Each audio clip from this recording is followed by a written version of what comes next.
മാറ്റി വയ്ക്കാനാണ് സർജറി പറഞ്ഞേക്കുന്നത്. തെറാപ്പി ചെയ്തപ്പോൾ നടുവിൻ്റെ ഡിസ്കിന് കുറച്ചൊരു മാറ്റം വന്നിട്ടുണ്ട്. പക്ഷേ കാലിൻ്റെ മുട്ടിന് ഡോക്ടേഴ്സ് ഇങ്ങനെ തെറാപ്പിയിലൂടെയും മരുന്നിലൂടെയും നമുക്ക് നിലനിർത്തി കൊണ്ടുപോകാൻ പറ്റുമെന്നാണ് പറഞ്ഞേക്കുന്നത്. MRI റിപ്പോർട്ട് ആയിട്ടിട്ടുണ്ട്. പിന്നെ ഉപ്പാൻ്റെ കാര്യം എന്ന് പറഞ്ഞു കഴിഞ്ഞാൽ ഇപ്പയ്ക്ക് അമിതമായിട്ട് ഈ അരിയാഹാരം കഴിക്കുന്നവർക്ക് ഫാറ്റി ലിവർ അങ്ങനെയുള്ളൊരു സംഭവം വരുമെന്ന് പറഞ്ഞിട്ടുണ്ട്. ഫാറ്റി ലിവർ ഗ്രേഡ് 1 അതുപോലെ തന്നെ ഈ പറയുന്ന സ്റ്റോൺസ് ഉണ്ട് വൃക്കയിൽ രണ്ടിലും. സ്കാൻ റിപ്പോർട്ട് രണ്ടിനകത്തും അതിനകത്ത് ഒരു മെൻഷൻ ചെയ്തിട്ടുണ്ട്. അതുപോലെ തന്നെ എന്തോ പ്രോസ്റ്റേറ്റ് ഗ്രന്ഥിയോ അങ്ങനെ എന്തോ പ്രൊണൗൺസ് എനിക്ക് കറക്റ്റായിട്ട് അറിയത്തില്ല. അതിനെന്തോ ഒരു പ്രശ്നമുണ്ട്. അത് ഇപ്പോഴത്തെ സ്കാൻ റിപ്പോർട്ടിലുണ്ട്. അതിനെന്തോ ഒരു പ്രശ്നമുണ്ട്. പിന്നെ കിഡ്നി ഫംഗ്ഷന് ചെറിയൊരു പ്രശ്നമുണ്ട്.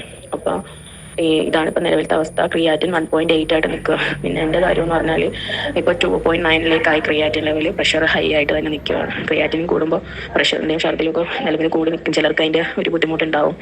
പിന്നെ എനിക്കിപ്പം സ്കാൻ ചെയ്യാൻ പറ്റാത്തതുകൊണ്ട് കറക്റ്റായിട്ട് അറിഞ്ഞിട്ടില്ല. സ്കാൻ ചെയ്താലേ എൻ്റെ ഒരു ഉള്ളിലൊരു ഇൻഫെക്ഷൻ ഉണ്ടെന്നേ അറിയുള്ളൂ. കിഡ്നി സംബന്ധമായിട്ട് എന്തെങ്കിലും പ്രശ്നം വരുമ്പോഴാണ് ക്രിയാറ്റിൻ കൂടുന്നത്. അപ്പോൾ ഞാൻ സ്കാൻ ചെയ്യുമ്പോഴേ കറക്റ്റായിട്ട് അത് അറിയുള്ളൂ.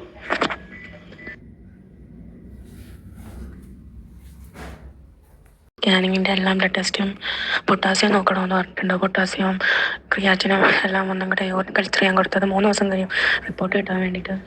പിന്നെ പ്ലേറ്റ്ലെറ്റിൻ്റെ കൗണ്ട് എനിക്ക് കുറവായിരുന്നല്ലോ, അതെടുക്കാതെ നോക്കാൻ കൊടുത്തിട്ടുണ്ട്. പിന്നെ സ്കാനിങ്ങിന് സമയം അതെല്ലാം കഴിഞ്ഞ് ഡോക്ടറെ കണ്ടു വന്നപ്പോൾ സമയം കഴിഞ്ഞു പോയി. അപ്പം രാവിലെ 9 മണിക്ക് സ്കാനിങ്ങിന് എല്ലാം പറഞ്ഞ് 4 മണിയായിപ്പോയി. അപ്പോൾ രാവിലെ സ്കാനിങ് റിപ്പോർട്ട് എടുത്തിട്ട് സാറിനെ കാണിക്കാൻ പറഞ്ഞത് എന്താണെന്ന് വെച്ചാൽ പ്രഷർ കയറിയിട്ട് കിഡ്നിയെ ബാധിച്ചതല്ല ഒരിക്കലും. ഓൾറെഡി കിഡ്നി പ്രോബ്ലം ഉണ്ട്. അപ്പോൾ അത് പുറത്തേക്ക് വരുന്നതേ ഉള്ളൂ. അല്ലാതെ ചിലർക്ക് ഹൈ പ്രഷർ കിഡ്നിയെ ബാധിക്കും.